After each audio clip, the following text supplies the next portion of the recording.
I was playing a lot of pickleball, and around 2015, 16, I went in to see a doctor, and he said I qualified for knee surgery at that time. And I just denied it. I said, no, I don't need knee surgery. Well, then over the next 4 or 5 years, it's become increasingly worse. And I finally made the decision that, if I don't get these repaired and I live long enough, I'm going to be in a wheelchair. And I saw one of my friends with his son out there, and I got talking to him. And I don't know, we got into it. And he says, you need to see my cousin. And I said, you're kidding me. He said, yes, he's done over 6,000 of these. He was specially trained in Chicago.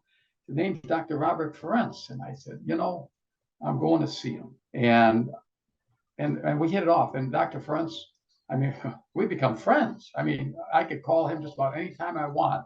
He calls me and checks up. And I mean, when somebody's done 6,000 of these surgeries or plus, he's not practicing anymore. He's doing surgery. And so I said, that's where I'm going. Not only did he x-ray the knees, but he x-rayed the hips, because he said, a lot of times it migrates down and it's really a hip problem.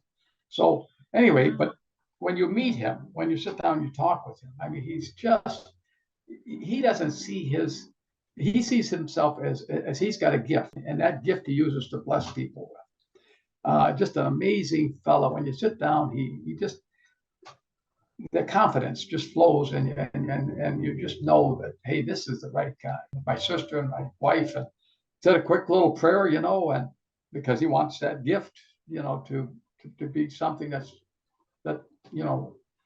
is exercised, and he's just a wonderful. You can't. I tell you, you wouldn't know he's a doctor. He says, "Call me Bobby." I mean, I just got a gift. Just a great guy. My wife was on 24/7 call, okay, but she thought it was going to be a lot worse. She said the first week or so, I'm a little impatient. I placed a lot of demands upon her, but then the couple of machines came, one that would help with the icing, a continuous where it has compression and so forth. That came. And then the X10 machine, it was a little delayed, unfortunately, but it came. And, the visiting nurse, and which was, Mandy, and then another gal, Jay, and then another one, Caitlin, working on getting the range of motion. And it's been wonderful. I was only 4 days on the walker and 3 days on the cane, and I've been without it ever since. I jumped off the cane a little quicker than anybody else. But in fact, I'm going to be getting another knee surgery, and I want those same three gals. They were just super, but I'm sure they all are. But now I got to know them and what to expect, and that made me feel.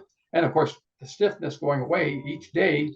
You'd gain a little more where you didn't have that stiffness, and then you'd get over to the extreme, and then you'd feel the stiffness, and you kept gradually. And I'm still dealing with a little bit of stiffness here and there, but it's nothing compared to that initial, when you just figured, boy, that leg wants to lock in that position and stay there. Even when they weren't here, they would call me on the phone. And on the weekends, they would say, by the way, this is my weekend off. If there's any issues, call. In other words, I knew that I had them right there whenever I needed them. And we worked it, and it just kept right on going. But I think the biggest thing is people just are unaware of what that X10 machine and what it can do for you. To get on that machine 3 times a day, and but you got kind of cabin fever while you're recovering here. So getting on it 3 times a day is no big deal, because you're looking for activity. You're looking for some reason to get out of the chair to walk around and do things.